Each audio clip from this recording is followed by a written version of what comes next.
வணக்கம். ஓம் அகத்திசாய நமக. இது கும்ப லக்னத்துக்கு 12 கட்டத்தில் குரு பகவான் எங்கே நிற்கிறாரோ அதற்கான பலன். இப்போ நம்ம இந்த மாதிரி வீடியோ தான் போட்டுட்ருக்கோம். அதாவது நவகிரகங்கள் ஒவ்வொன்றும் ஒவ்வொரு லக்னத்துக்கும் 12 கட்டத்தில் எங்கே நிற்குதோ அதுக்கெல்லாம் ஒரு வீடியோ. இது ஒட்டுமொத்தமாக போட்டால் ஒரு 200-300 மணி நேரம் ஆகும்.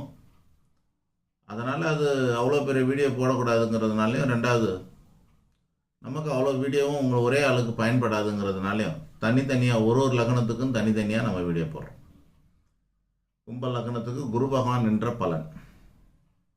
இதை எந்த அளவுக்கு நம்பலாம், எவ்வளோ அளவுக்கு நம்பலாம் அப்படின்னு பார்த்தா, ஒரு ஜோதிடர் பலன் சொல்லும்போது ஒரு 10 கூறுகளை ஆராய்ந்து பலன் சொல்கிறார்.